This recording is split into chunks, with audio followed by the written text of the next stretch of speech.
you could definitely argue for 40 minutes or 50 minutes, but I think a full 2 hours would definitely be too long, and Agreed. 30 minutes would be pretty tight for a lot of matchups. I'm trying to think what it says on the box. It says it's like 45 minutes for a match, doesn't it? Well, we participate in the honored board game tradition of lying about our playtime. Fair enough. I know you probably get a lot of pressure, but I just want to outright thank you very much for the great stat episodes. I love every time you get Aaron and sit together and go over all the season data. I'm a big fan, and I love getting my hands on the documents and seeing everything. So really enjoy it. Really enjoy your stats insight. Okay, great. Yeah, that's me working at full capacity on what I can squeeze out of a database table. So yeah, I understand it's not easy. So at least there's one person out there who's eagerly awaiting the next Joe episode with a new drop of stats pour over. Great. All right, should we get into the matchup? Yep. Do we do introduction? Yeah, so usually how I do it is we just go over the two factions and the matchup, and then we let them start. So I guess we can start with the newest faction, the Fae. What are your, I guess, Joe? What are your thoughts on this new faction? Is it as you expected? What are your thoughts? I guess on the ghosts. On the ghosts, yeah. What I've been surprised with is it seems like at high level play, from what I've heard, the default mode is just do not trigger the depart. And if you have a good reason to trigger it, but otherwise just don't do it. And it's kind of a plus minus, with getting things out of the way immediately, but being denied magic and not getting rid of the unit ultimately. And I'm sure that plus minus still is a consideration, but yeah, it seems like people lean hard on you never want to give up a depart if you're playing against them.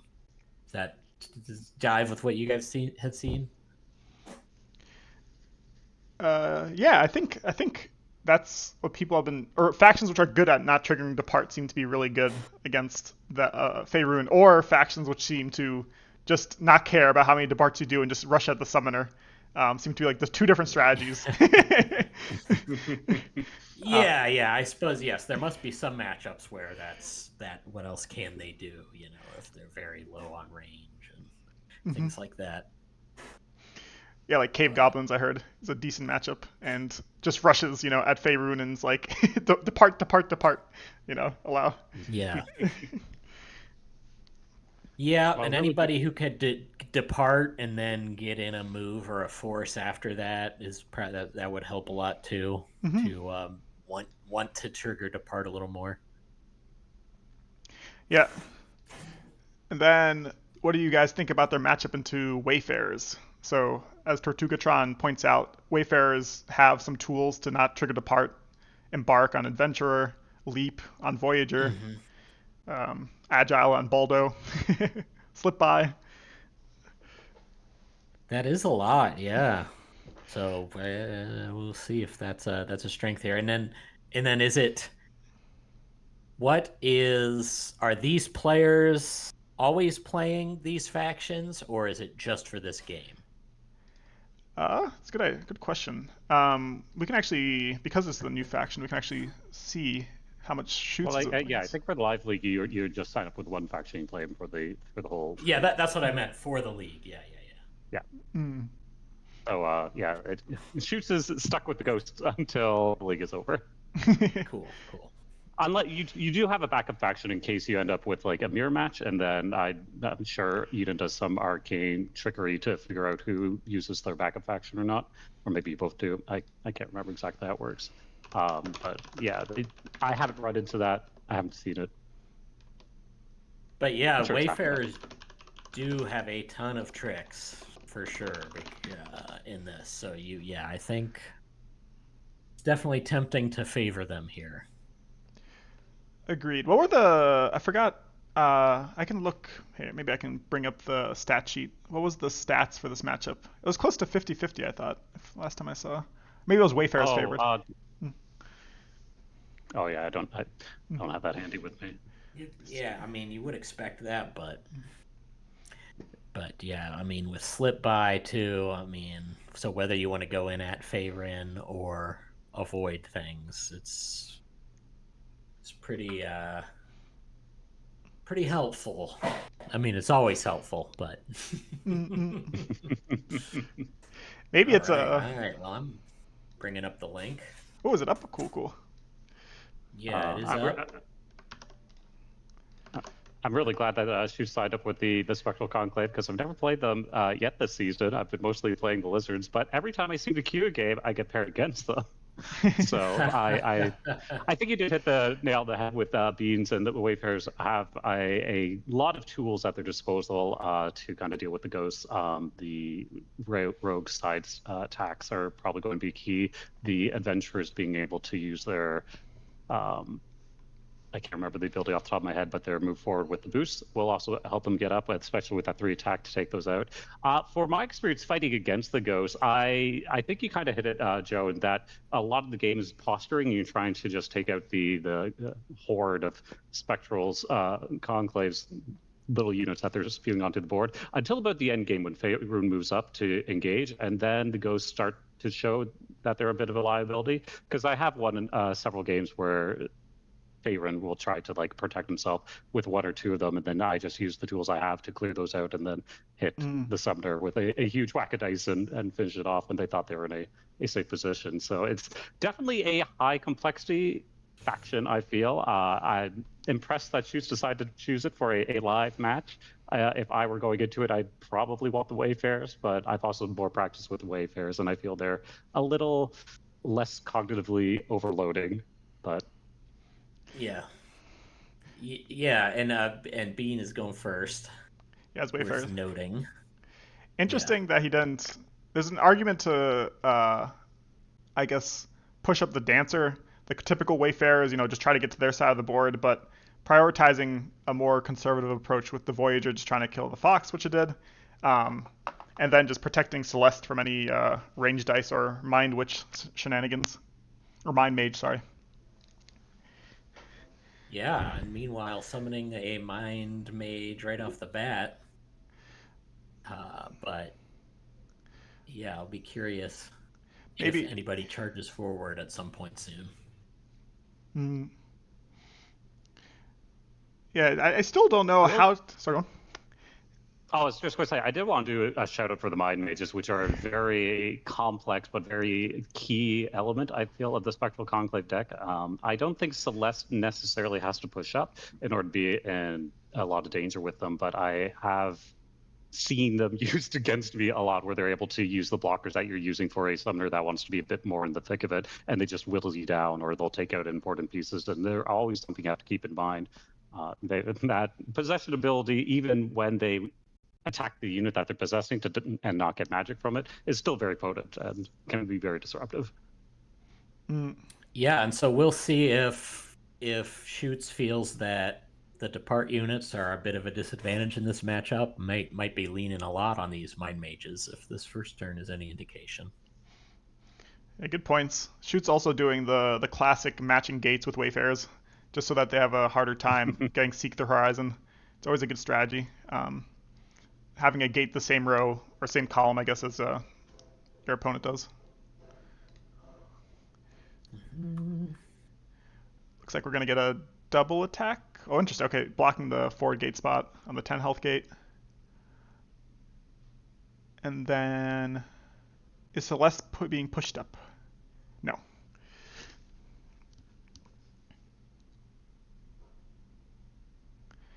So Bean is a previous tournament champion. I think he has 1 title under his belt. Shoots is hoping for his first. Nice. Ooh, rough. Ooh. These are some rolls. There we go. Was able to get it. All it took is all they had. Interesting attack order by But Beam. yeah. Mm-hmm. Yeah, I think he's hoping to get some damage on that 5 gate just Okay. because when somebody starts building up the wall as the Wayfarer, you are looking to start chipping away at it. I know the wall is kind of often lauded as the checkmate for the Wayfarers, but it won't keep you out forever. It will slow down your game, and a lot of the time when I'm playing Wayfarer, I do like to go a bit more aggressive and try to accelerate things up. But by the end game, you start running out of resources, and if they can squeeze something through, then those 3 units brought back from Seek the Horizon can kind of cinch a economic victory that maybe the opponent thought that they had avoided. Faerun is sitting with just 2 summoning spots and no boost either, so Great point. Yeah. gotta find a way to. This is as limited as he'll be probably for the rest of the match. Yeah. The one nice thing with Stags is that you can summon off the same spot if you need to. Good point. Yeah, true. Look at this, more mage. All the mages. They seem very solid in this matchup. Oh, sorry, go on, Astro. I was just going to say, it is interesting that we haven't seen any of the ghosts come down. I'm wondering if maybe Shoots has a very odd draw so far, and maybe hasn't got into any of them yet. It could be. Ooh, Ghost Walk. Probably going to swap with the Mind Mage in the back row, if I'd assume. Yeah. So I guess the mind mage usually is used just for an attack, but you could actually waste some adventure boost. That's a great point. I mean, I don't know if you would in this situation. You'd want to also get an attack in. Yeah. Yeah. Get the magic. But you can actually do something else with it, which is kind of neat. Yeah, no, actually, this opens up the play which we're talking about. You can attack the adventurer, and if it misses, then you can possess it and waste the boost. Oh, but he gets it. Too lucky. Ooh, Too 3 lucky. for 3. You Yeah. just need to roll 6 for 6 on range dice. Exactly.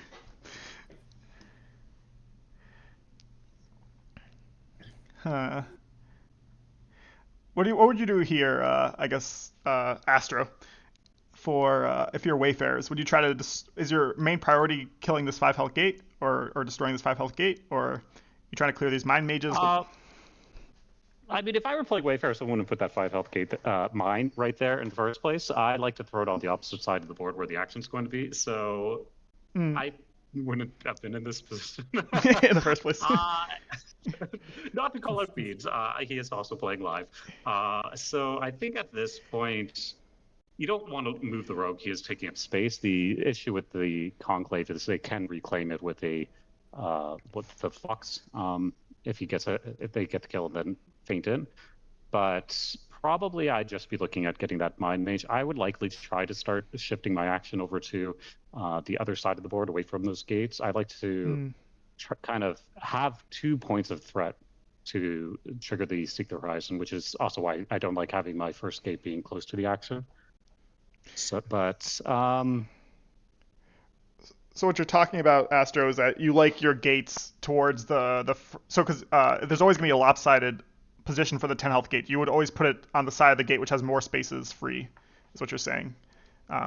Well, I would put it on basically the side opposite of where Celeste is, because where Celeste is kind of position, you're probably going to be having most of the action.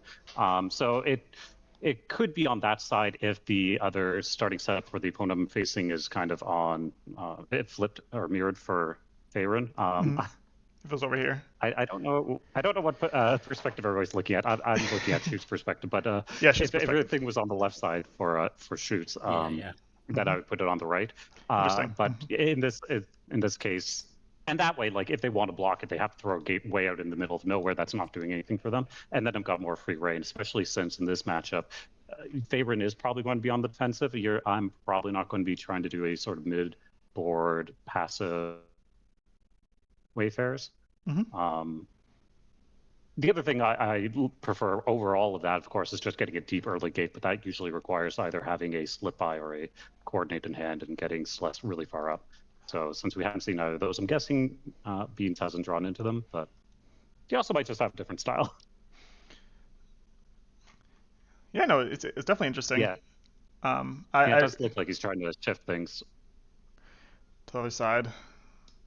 That's a great point about Wayfarers wanting to be spread out. Like you said, to seek horizons, also more openings for your very mobile units to get different angles on the summoner or other units. Great point. All right, Ooh, some good dice traded for some good dice. Yep. Perfect dice. Celeste also crucially not in stag range right now. Because stag is only 3 spaces. Though if they had split and stag, then they could get one attack. True. I Probably do often eat a lot of split charges from the Conclave. They've got very strong reach. I don't know what the little table looks like, but I would probably put them very high if I was in control of it. Joe, which is your favorite faction of the lizards and the ghosts?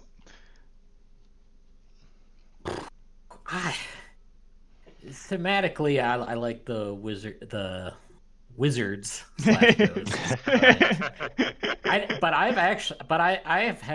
I've been really surprised how much fun I've had since the release when I've played the lizards. I mean, they have a lot of surprising intricacy. You know, they look a little more basic at first.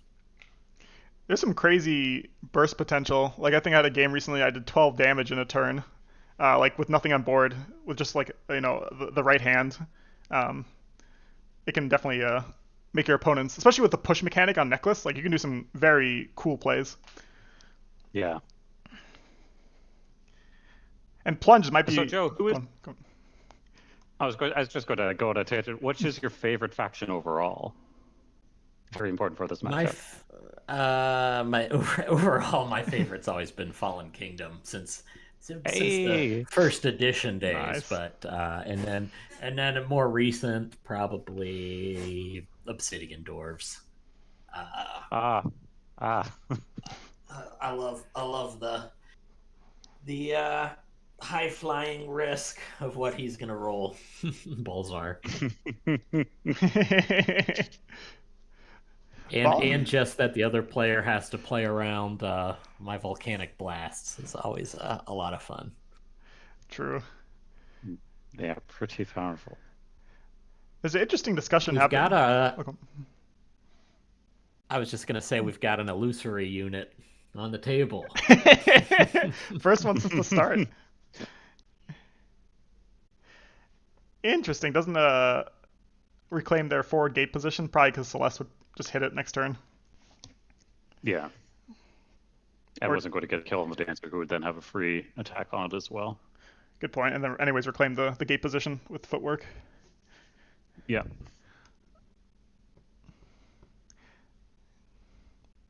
I do see that Shoots has built up to 5, and I find that the Conclave does like to get a decent amount of magic in order for them to squeeze out an early champion. I see them do a lot of 2-champion games. With Celeste, you might not play any. Probably the majority of my games, I don't play any champions, but it does seem like the Conclave, especially since they've got 3 zero-costers, are going to have at least 1 and probably 2 hit the board. Oh, he's up to 6. We might be seeing Miro. True. It's interesting. Baldo's probably really good in this matchup, just because one of the weaknesses of Conclave is outside of what's that card where they can take 5 attacks. They have a hard time dealing with high health, especially champions, which can't be possessed. Yeah. True. I did see Beans discard up to 5, so he might have a Baldo in hand. That would be funny if you had Tess. I think Tez would be amazing in this matchup also. Could be. Could be. Actually, when discussing Wayfarers, the one card I think that is criminally underrated is what's his name? It's not Bolvi. Gusto. Gusto, yeah. The third one. Nobody ever talks about it, but I think in this matchup it could be really good because that additional force movement can get you up against the ghost, so you can get the kills with one of your your 2 melee units, or even just having some other units that are up close to kill them and eat up space will be pretty advantageous. Mm. And he's only 4 magic. He's a deal. A steal of a deal. Yep, and options for forces are always good here. Good point. Beast doing a good job. Well, to be fair, Shoots, like you said, Joe, has not summoned any spirits, so I was going to say doing a good job not giving any boost on Faerun, but there's only been one summoned fox. He knows Beast he's couldn't not give going to a get boost any, even if he right? wanted. So, True. Yeah. The sneak is that hurts. So it's a fellow 2/2 for 0 and denies you your whole thing. Yep. Wayfarers are such a cool deck. There's a chat happening in the Discord right now about how good they actually are, because I think people thought they were like A tier, but people never put them like in the big 4 or 3, whatever you think it is. So it's cool to see them get so much love. Interesting waypoint position. I guess it's to retreat. I should next make a note of turn. that to ask Beans. Yeah. Yeah. I should mentally make a note to ask Beans about that afterwards. Yeah, I agree. It's a curious position. I think there are kind of like 2 camps of, because I watched some other Wayfarer players, and you either use them very aggressively, either to use up summon spots or to protect some of your units, which is what I often do. Or I do see a couple of people will drop them in the back of their own board, I guess, as a emergency escape hatch, if the need be. It's certainly not going to be threatened by Faerun at this moment, so it will last, but I don't quite. It's not serving you a purpose at this moment, especially with Beans kind of posturing to be the aggressive one at this time.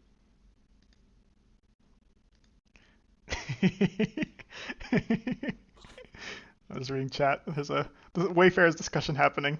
That's my fault, guys. I shouldn't have. What did I say? Getting spicy. No, I'm kidding. Yeah, I'm curious. We have to ask Bean about this waypoint. And then Faye. It's okay. So Shoots does not summon a champion this game. What was interesting about Conclave was that I was of the assumption, because I think I was talking to. This was early on, but I think Vexer said they thought that the must-play champion for Faerun is always the 5-cost swappy one. Let me find its name quickly on my phone. Talo? Talo. Versus Prophet thinks that the must-play one is actually Cycle, so the one which you attack. Oh, sorry, not Cycle. Muro. Muro's the one which, after you attack, illusion unit can double attack, basically, or extra attack. So, those are definitely the 2 I see the most. So.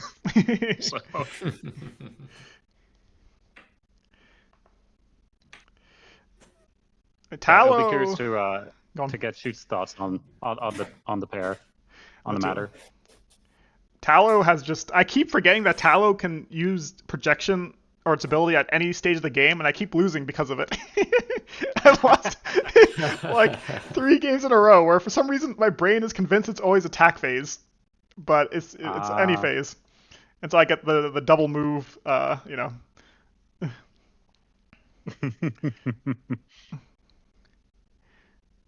See, that's the problem. You're trying to play around things. I just skip through my opponent's turn and then just see if I'm dead. If not, I keep going. I will say that is, I think. Well, yeah. Go on. No, I was just gonna say it's definitely how to read this game is playing around things with avoiding the illusionist stuff and playing mind mages, but then the Wayfarers, with no adjacent units to be affected by the possession or to get attacked with it. So impressive forward thinking, especially for a live game. FDF up says that this waypoint most likely makes sense because it's the only safe spot it can be, as well as he just wants to get out of his hand but still use it. That's their theory of why the waypoint was put there. just so it doesn't block the Wayfarers, as well as it's in a safe position that can still be used. Hmm. Because either that or you're probably discarding it for magic. I doubt you have Waypoint in your hand for multiple turns, right? Astro or Joe? Oh yeah, Yeah. no, I would probably just play it or discard it. There's no point to keep it around. Though I won't say it's a must play because otherwise the Discord will be all into a firestorm over it. So So how many Mind Mages have been? Have all 4 Mind Mages been played? Let's see. that's an excellent question. Player 2 summoned. Yeah, it's all 4 have been summoned. Oh, sorry. Never mind. 3 of them have been Oh, summoned. wow. So 1 more Okay. left. And then 1 starts. So yeah. Mm-mm. So we've seen 4. We've seen 4 so far. There's still 1 more somewhere, unless Shoot's discarded it.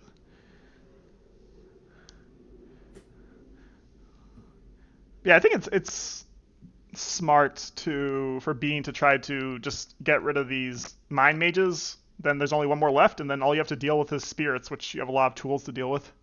For sure. Waypoint is only during movement phase, right? Yeah. Cool. Yeah. Oh, here we go. How dare you say discard Waypoint FD up?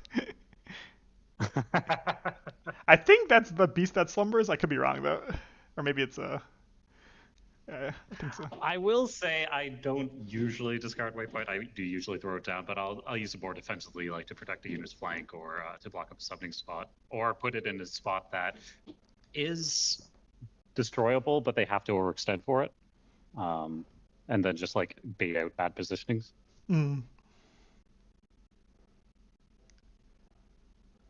Interesting. Okay, trying to go for the gate, I'm guessing.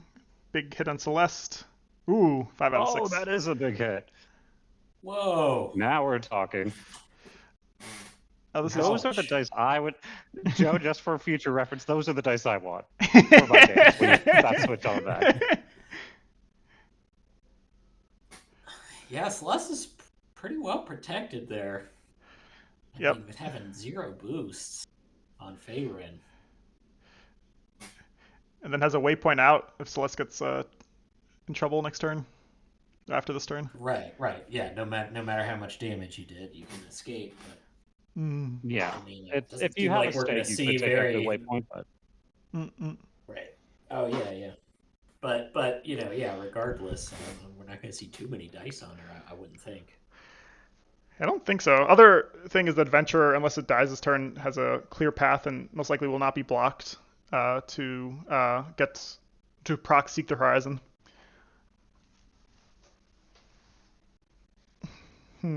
Yeah. So what events is it? Just the epic that grants Faerun a boost? I believe that's right. I can't remember because we did so many permutations during playtesting. Fade Away does as well, but it takes a turn to give it. Oh yeah. Yeah, So- Unleash. It could be an Unleash turn. Unleash. Yeah, I could see it. It's been several turns. I think Shoots has had times to kind of build up a bit of a combo hand, so I wouldn't be surprised if we got Unleash here. 1 Ghost Walk is out, so that's a little less likely. And, we're still missing a boatload of ghosts, so... Yeah. This is a tricky position. Moving through the deck pretty slow, but yeah, now you have to survive the next, at least this turn. Yeah. The good thing is that, I mean, they probably need a gate. That's the main thing. The other scary thing is that this 10 health gate still has if there's another if there's another coordinate plus adventure, Faerun is not really safe on this sort of B, or if it's A, B, C, D around. Have to be a little bit careful with where Faerun ends up at the end of this turn. That's true, yeah.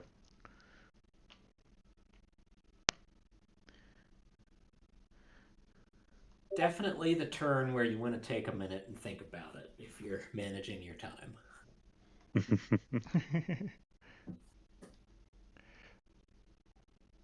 Oh, there he is. All right, this is a switch guy. Yes. Yep. Yep. That'll block up some lanes.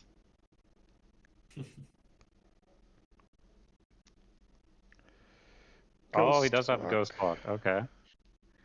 I think this is still tricky though. Okay, interesting. Going damage to Celeste and then swapping out. Behind the Mind Mage though, because as you said, like you're still opening yourself up to that other open side. Especially if Shoots has Bean has slip by again. You can definitely get a double attack. Hmm. Okay, move the fox down. They must have a gate, I'm assuming. Otherwise, it's gonna be super tricky.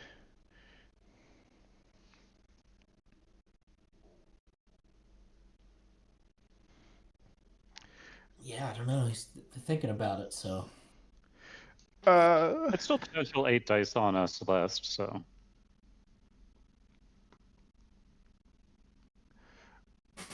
We have Right, so you've. Go on. Sorry. Go ahead. Sorry, go on, Joe. I was just gonna say, yeah. So I'm just now picking up that we've got kind of a cloak situation where you can do the double switch here, huh? Having the projection Yeah. and Oh, ghost true. rock active at the same time. Very true. That's where your eight dice are coming from. Yeah. So yeah, I mean, it could turn a lot around. I mean, having that escape hash is up at for the waypoint is a big deal, of course, but might just be kind of risking a slip by and some stuff like that, huh? Mm. Yeah, if there's an Unleash, which, I mean, there's only 2 cards left in hand, it could be quite... Well, you could get up to 10 if that Mind Mage kills the Dancer. But I think you're still opening yourself up to Celeste just kind of like shooting you at the end. Yeah, he's trying to figure out where to put the gate. I was thinking about the patented this gate position you see very rarely, but it's a fun one when you see it. The the gate behind the 10 health gate.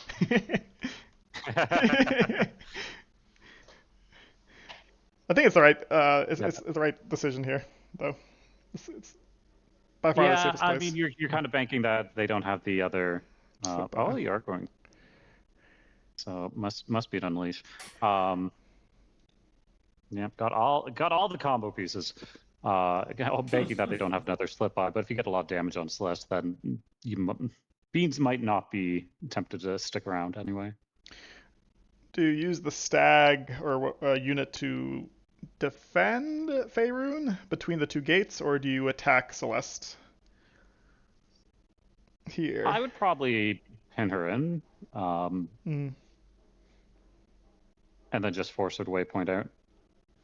Makes sense. I think also the max damage you can have on Celeste, 7 dice. 7 for 6 or 6 for 6 is very rare.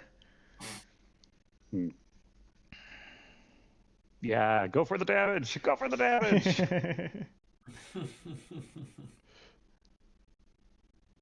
And also you can have Talul, I guess, there when you swap it with the Fox. Yeah, I mean, yeah. Faerun to the Fox, Talul to where the Fox, after the Fox attacks Celeste.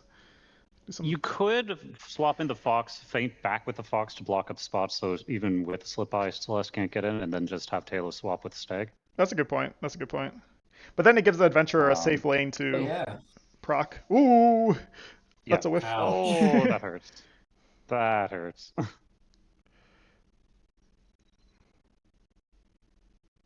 Could be 10 if they kill Dancer and pop and leash. 10 dice.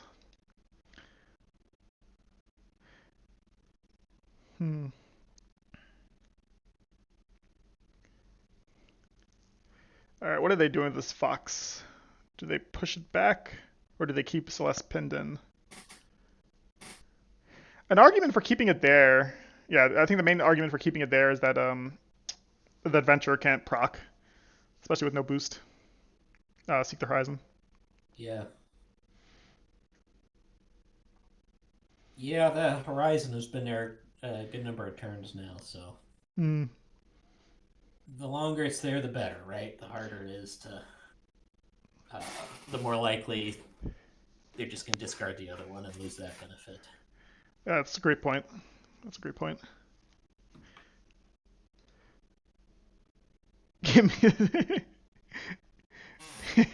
People are gonna bet on dice. What have I started with this Twitch chat?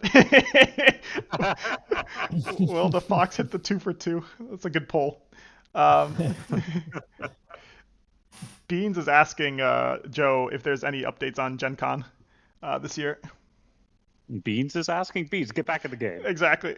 It also says Beans is playing Hearthstone on my Discord, so Beans doing 3 things at once apparently. There's been miscommunications between some of our staff and Gen Con. The same thing users face with their online system not doing what it's supposed to do. Gen Con has been very accommodating, going back and forth with us to figure it out. So we're going to have tournaments, and we expect them to be official Gen Con tournaments. But even if they're not, we will get space somewhere and do something. So, Very cool. So yeah, it does suck that stuff's not up yet, because we could be theoretically losing, signups for people who only go and look once, or who schedule other things when the tournament ends up being, because no matter when we get it up there, we don't control when it is. So there you go. He's here. Gusto. There you go. We're going to get that Seek anyway. Gusto's nice here. Yeah, exactly. You can practice Seek here with Adventure. That said, Celeste is not the most safe there. No. This is positioning. Oh, interesting. I see. Okay. Just blocking themselves in, hoping for the dice on Talul. Smart play. Yeah, what are we looking at? 8 dice, 3 melee. Well, that helps. Yep. Let's see. Ooh, oh, got it. Just enough. On the last die. Yep. Oh, some nice dice there by Bean. I like it. I like the gate there. It's also threatening. Shoots at least needs to block one side of it, and that kind of also blocks his momentum or his pressure on Celeste. Okay, so what does Bean take? He took... That doesn't tell you in the chat.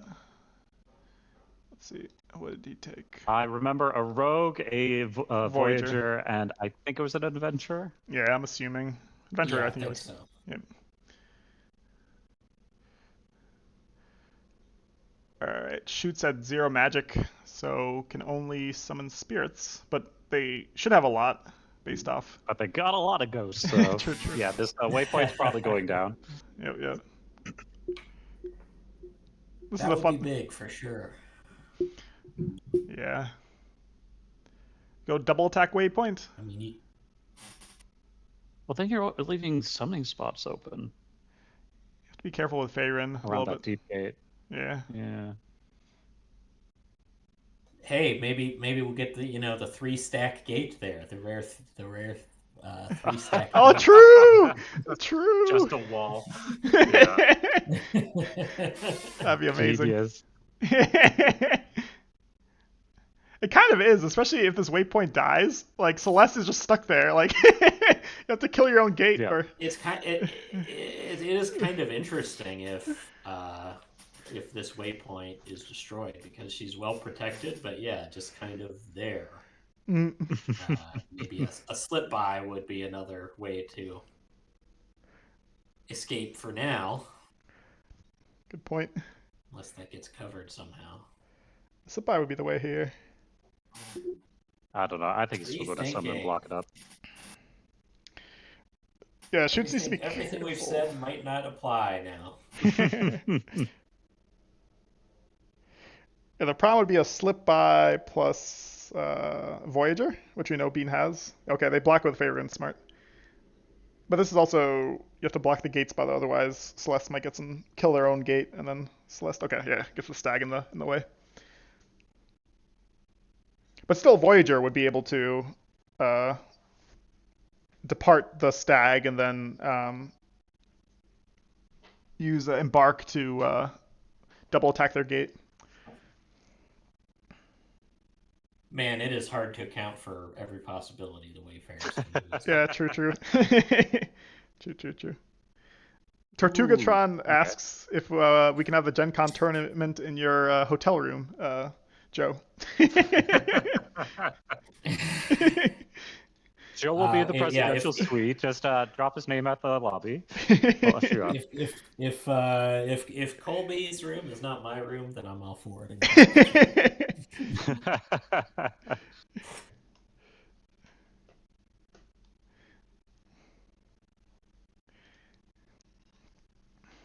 Interesting game. It's frustrating that our events aren't up since, especially since we just had the Ashes Kickstarter. So there's probably, there's extra energy around that one.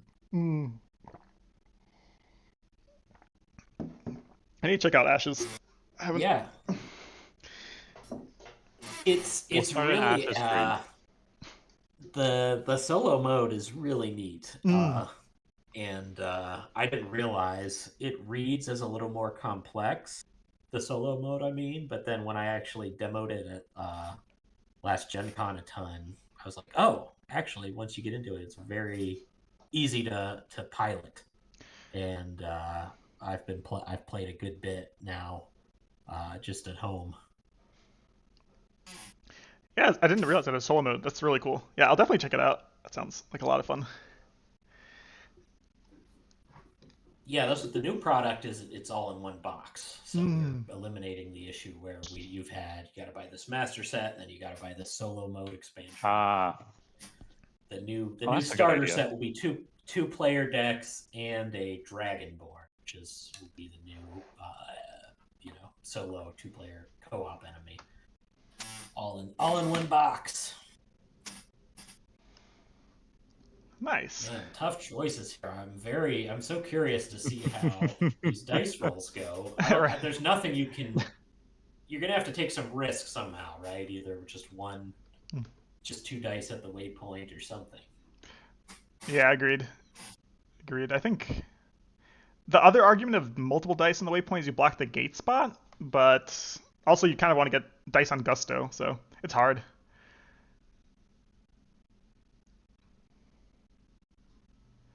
The other thing is Shoots is low on magic and also low on deck, though they do have all this. They sort of have spewed their hand into a bunch of units on the board, so. Yeah, it depends how many of those get departed and how many get destroyed, huh? It's gonna affect a lot. Yeah, I guess it's deceiving. Because of depart. Okay, it decides to go. Let's see, does the waypoint die? It does. Oh, that's it. Yeah. All right. Something went their way.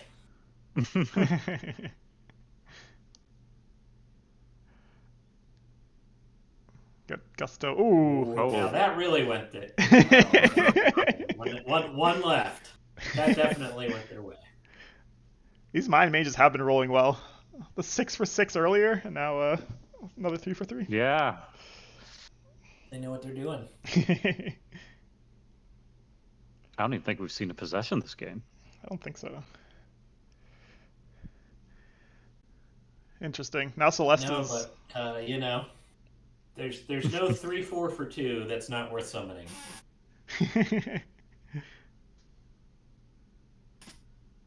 I don't know. I don't see a lot of paladins.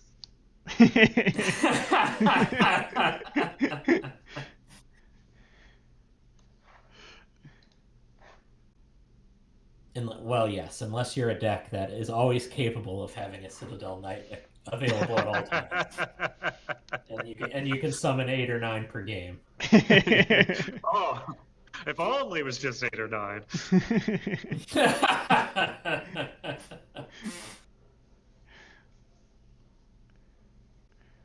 All right. It seems like Bean is doing what you suggested earlier, Astro, playing on the other side of the board, where it's less clogged. Celeste is kind of just stuck for a bit. Can't really. Do you attack your own gate here, you think? Or... Well, you're kind of protected for now. You don't want to soften things up so that a Faerun can then like get the hit on you. I think you just kind of Right. desperately hope you draw into your other waypoint at a point that you can scoot out. Oh wow, Gusto doing work. Oh, there we go. Gusto doing work with wins, getting the adventure with Yeah. Embark all the way to hit Faerun, and then just now not only do you have to deal with this adventure, you also have to deal with this waypoint below it. So Yeah. And that could be a pretty decent, you know, I mean, you by default you imagine back on their side, but that could be a pretty decent protected point for Celeste for a while. that's a good point. Yeah, if she swaps with it. Yeah, not the worst place to go. Hmm. Oh, guess the 3 for Oof. 3.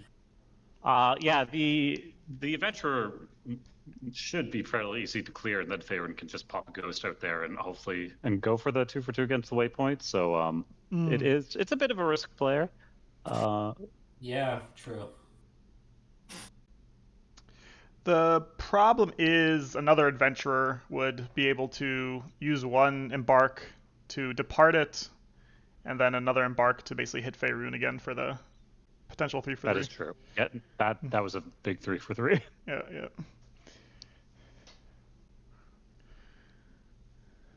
Oh, and there's no summon. Ooh. Hmm. Yeah, tricky. And like the one safe spot for SC is occupied by Celeste in an adventure. Yeah. Hughes is now wishing he was blocked up in a corner. Exactly.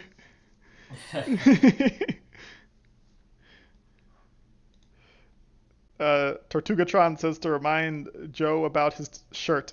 I'm not sure what that means, but apparently Tortugatron wore it. Or a shirt. He you know, yeah, he likes he thinks he can he thinks all he needs ever since he got his own avatar, he thinks all he needs is persistence to get what he wants from it. Now I have to prove him wrong as a point on this shirt. As the Discord always says, never trust a turtle.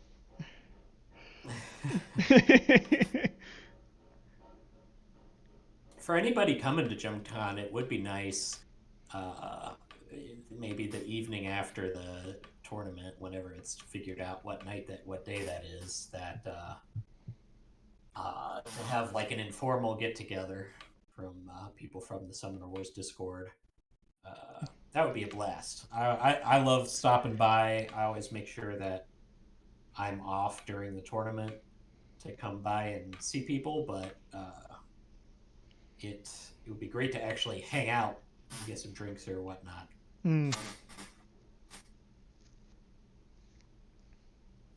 I've never been to a Gen Con, but Eden, if you're listening, if you want to fly me out, I will happily go. Frankly, I don't know if I would go as an attendee. I enjoy the smaller, 200 to 500 person con a bit more. How big is it? What I'm saying, I mean, yeah, Gen Con is many tens of thousands, but the more common cons of the smaller regional ones with a few hundred people are not so stressful and anxiety inducing. The safety of the booth is helpful in that situation. But, whiffs! But yeah, I mean, still around. Bean has a slip by. But, I mean, yeah, it really to me seems like Beans is committed to a kill, as soon as possible somehow here. Yeah. Yeah, I think I don't think there's any escape got... plan. No, well, he can get the rogue onto Faerun with Gusto, and then he has 5 matches to summon anything to come in on that waypoint. He doesn't even need to put Celeste in danger if that's a great point. he doesn't That's a great want point. Right. But knowing Bean, I know Bean. So he's definitely Celeste is gonna be hitting Faerun. That's what's gonna. I mean, Celeste will be throwing like 6 dice, so Celeste does make sense to go in. Yeah, Gusto was the But MVP of Bean it's wins. 6 range dice, so. True. Range dice are I'm telling you, Gusto, underrated champion. it's MVP this match.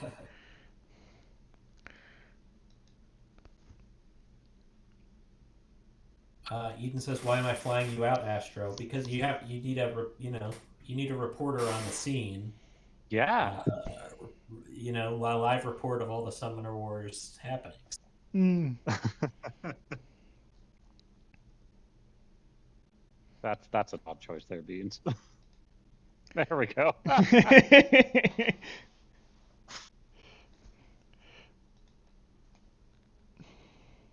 This is a dangerous fadeaway of this adventurer. I guess you could have to fill up the gate spot. Like you can summon a. Being able to summon a. I mean, let's say it this way: Shoots has bigger problems, so I shouldn't even be discussing this. Let's see.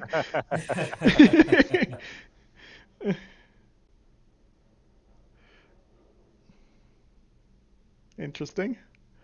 What? And I guess you can walk the mature down and then. Okay. Yeah, I haven't looked at Gusto in a long time. Not having a range on that ability is pretty deluxe. Yeah. This is a weird play by Bean. He has like a billion. This might be the worst way. The least number of dice to do this play. I am a little confused, but you know. Yep, okay, bring that back. Yeah. Good call.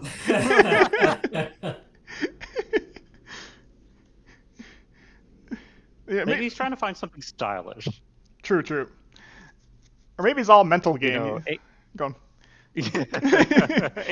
8 dice on 3 is just too, banal. We want to get something a little more unexpected. Just BM. This is Summoner Wars BM. Just I could hit you with 9 dice, but instead I'm gonna hit you with 3 dice.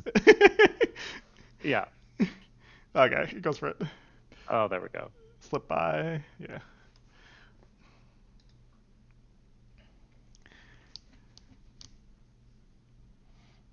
Oh, you could have even more dice then. With Gusto and the Rogue, you're saying? It's like it's 9 dice here. So I'd have to rewind it. But there we go. GG's. First one. GG's. On game. Man, it's tough when the Wayfarers have so much control over your departs. And yeah. It's hard to even think of a faction with sort of better. It's not just that, of course, they can hit a range or something. It's like they can trigger it or not trigger it when they want. So it's a GG. It is. Yeah, it seems like a tough matchup. Hello.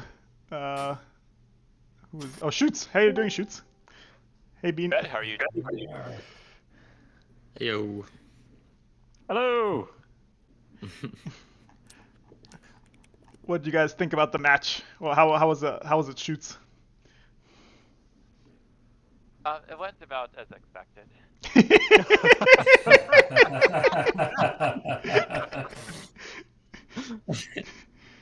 Really? It was a very exciting match. I especially loved the little corner we got Celeste bunkered down into. Yeah, that part was surprising. Overall, just like going into the match, obviously Wayfarers have so much movement, and with the unreliable blockers of Spectral Conclave, I wasn't going to be able to keep my summoner safe for very long. Is what I felt. So yeah, I was worried about that going into the match, so I was just going to do my best. Yeah, I think it might be a slanted matchup towards Wayfarers, but honestly, I've been having a really tough time against the Conclave whenever I faced them, just kind of underestimating how much damage they can do. And you saw it here. I mean, Shoots, you had that huge turn on me that I think you rolled pretty badly on, actually. I was saying we were rolling like gods, but that one turn you definitely did not. Most of the turns we were rolling like crazy, both of us. But that turn you could have done a little better on. But yeah, I mean, you got massive hits on me just like the one time I went in. So you got to be really careful against these guys.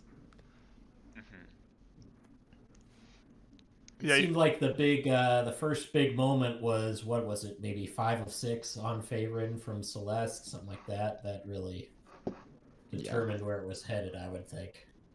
Yeah, that was a nice roll, and that definitely cemented my like all-in kind of thing. And I discarded a Seek the Horizon, which I don't often do, but at that point I was like, I don't think I'm gonna need to trigger this again. I think it'll be over before that's necessary.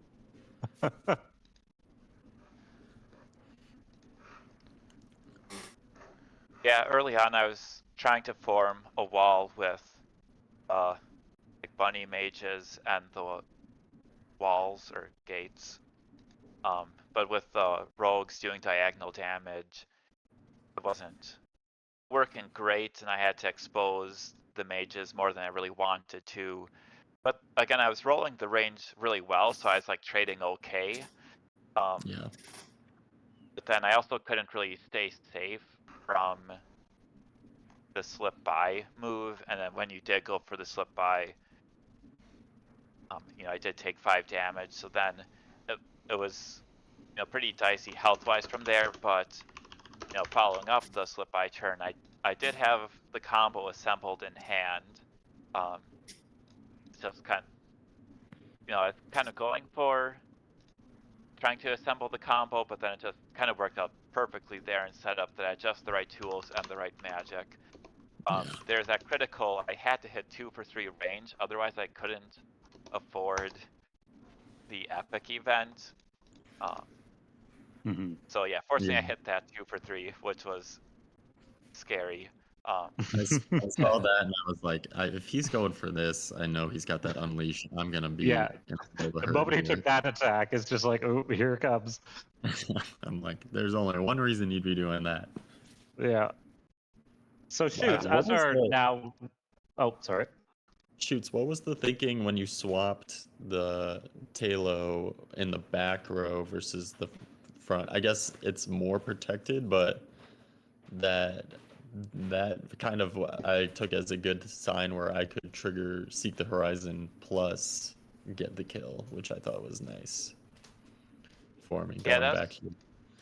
That's probably the largest take, because I was just thinking, you know, protect Halo, but then didn't really consider all your options and that you were able to just double up on Halo anyway, so it didn't even serve the purpose that I wanted.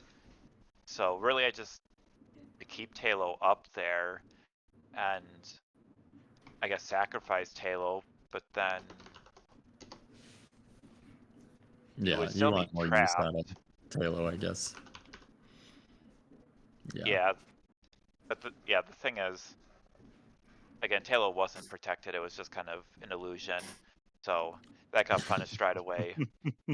Well, just because I had Gusto, who honestly I wasn't even planning on using. I had Tess in my hand almost that whole game, and I had the magic for her a lot. I just wanted to, but there wasn't any like crazy cool combo I could actually do with her.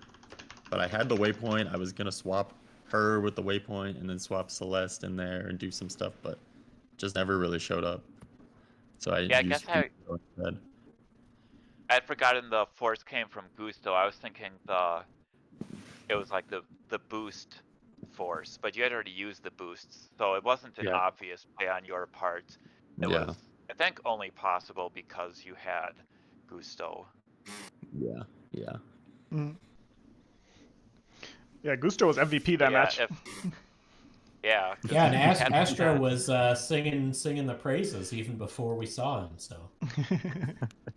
Yeah, I wasn't going in thinking Gusto would be great, but then once I played him, I was like, oh, he's great. And got down to 1 health, and I was like, no. You're going in with the Tess, I hear. Yeah, I like playing Tess when I can, but definitely this was the matchup for Gusto. Yeah. Shoots, as the resident Spectral Conclave expert that you are now, we were discussing a question about champions, and I guess there's in Discord a debate whether Miro or Talo is the prime one to play. What's your opinion on who ranks highest on your priority list? I would probably have Halo above Miro, but I wanted to play 2 champs a game, so I probably just want to play Miro and Talo both. Experimented too much with the 3rd champ. Really, I haven't, played as much Spectral Conclave as I would like, but hopefully as we get closer to the end of the season, I'll have more time. I'm at a little over 20 games right now, but Miro and Taylor are both a lot of fun. While their abilities are pretty straightforward, I mean, just having the double attack with Miro, especially combined with Foxes, can really make some interesting turns. Not to mention if you can get 6 attacks combined with the Epic. Whereas Taylor's more your, conventional swapping. Sometimes on like a double swap turn can open up quite a few possibilities as well. The tricky thing with Talo is always you have to keep him close enough to the action that he can attack and then retreat. He can also spring forward to attack, but then if you overexpose him, he can get double or tripled up and eliminated pretty quickly. It might just be the goat mask, but Talo is definitely my favorite of the champs. I mean, I really love the swapping and how you can do it offensively, defensively. The 6 health is fine usually to protect, not in this game, but that's pretty low health, but you can protect yourself easily, which is nice. You keep yourself out of damage. FDF up says that how great would it be if Tez if she swapped with the bottom gate, which which you had Dean at the end of the game. The surprise. Gate at the bottom of my deck. Oh no, next to Celeste, you could swap right next to Fei Rin, and it'd be like surprise, a surprise Tez there. Oh my goodness, I never even thought about that. I could have done that. I completely forgot about that. And then a hockey pushes her out of the way, and then Fei Rin just blows Celeste up in the back row. No. Hawk can't blow Celeste.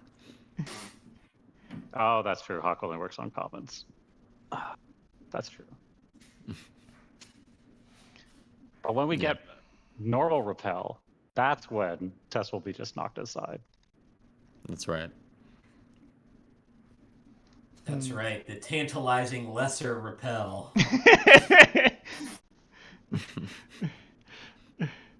Yep. So, Joe, can you spoil us for any upcoming surprises? No. I spent the last 2 days. Nick's on vacation, so I've spent the last 2 days digging through the squirrels that we're working on right now, and I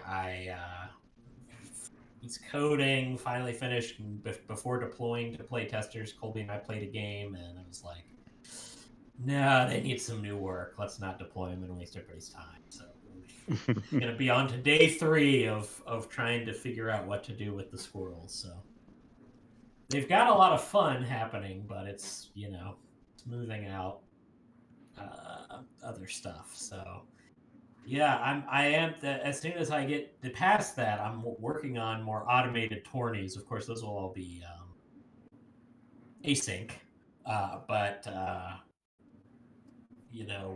looking towards getting it so that it takes less of my time and that there's more shorter tournaments. So it's not everybody who wants to be in one won't be able to be in every one, right? They'll have a limited amount, but it'll just be like, okay, that one started today, so now the next one opens up, ready for anybody who's not currently active in a tournament. And that's cool.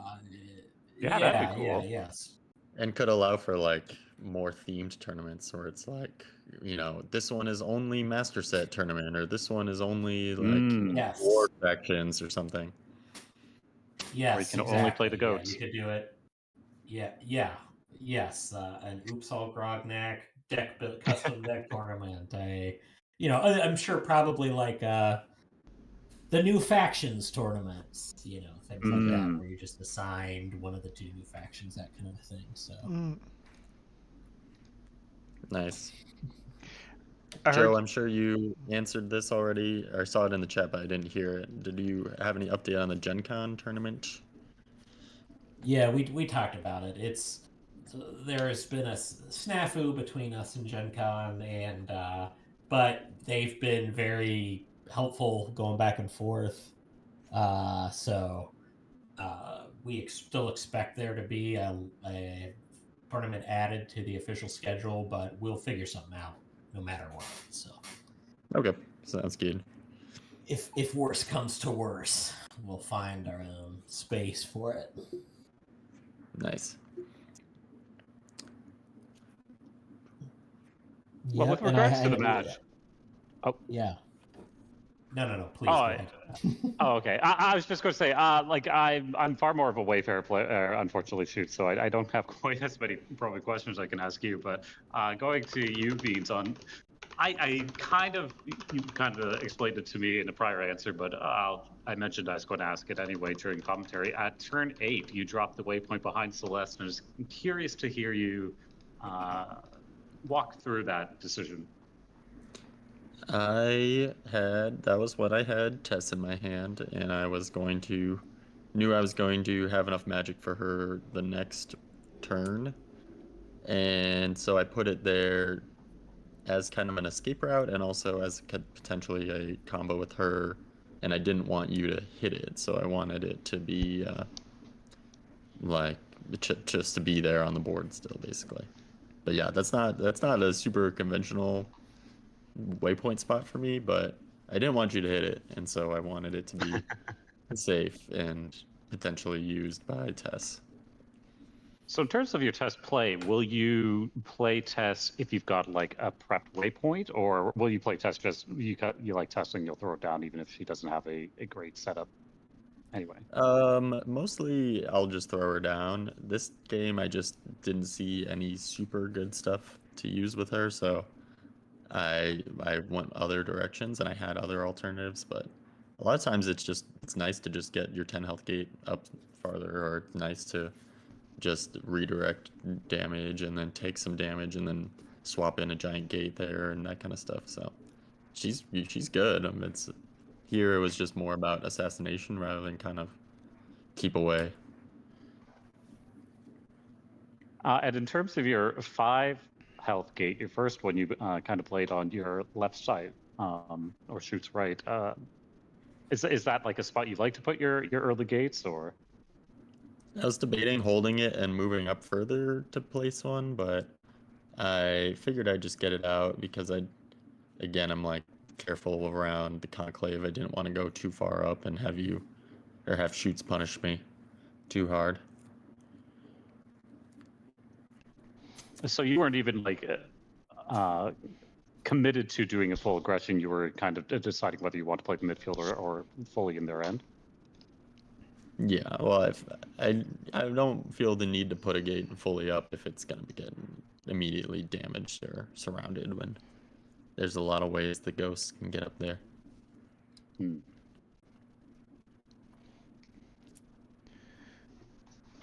Cool. Any closing thoughts on the game, on the matchup? Shoots or Bean? It was a good game. Good game by Shoots. Eden tells you guys to schedule your games. This was the first game of D1, so. And you're the only game of D1, so. I scheduled all my other games yesterday. So. Nice. But yeah, good game, Beans. It was there's a lot of swingy turns after that one combo I pulled off. I was feeling pretty good, like, oh, maybe I chance to get the win here, and then like immediately, being counterattacked really strongly. Removing Talo, putting up that advanced fortress. So yeah, there are several turns like that where a lot happens. So good game, and good luck with the rest of your season. Yeah, good luck to you too.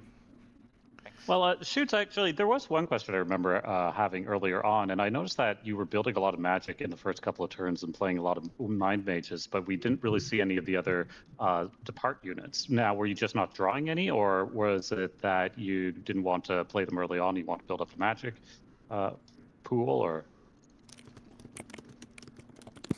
I maybe discarded a couple illusions, specifically the hawks.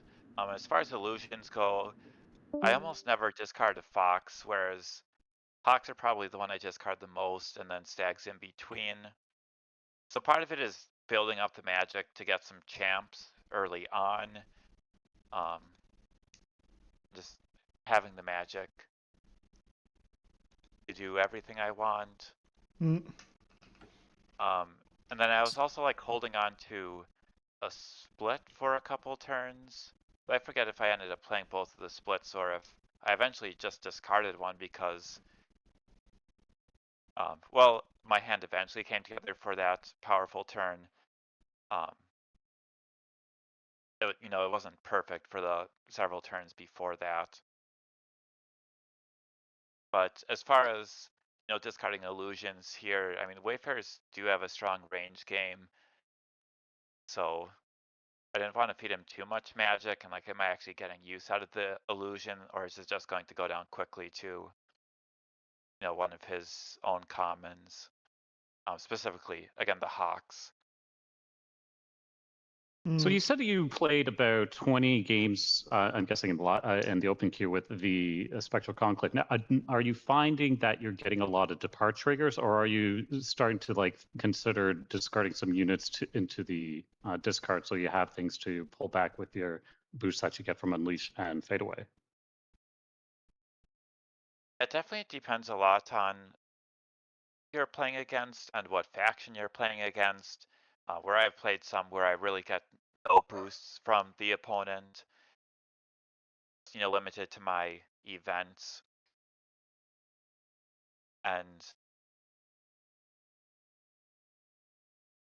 sometimes you do have to discard, a stag or hawk to get them, to be able to, get them back, or you can just hold on to the split and the unleash for a while until they just naturally get into the discard pile.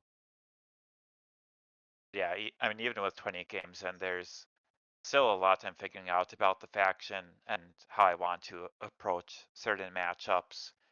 Also just meshing my own play style with the Spectral Conclave, as I'm more of an economic player. So, does that mesh with the Spectral Conclave, or do I need to be more aggressive? And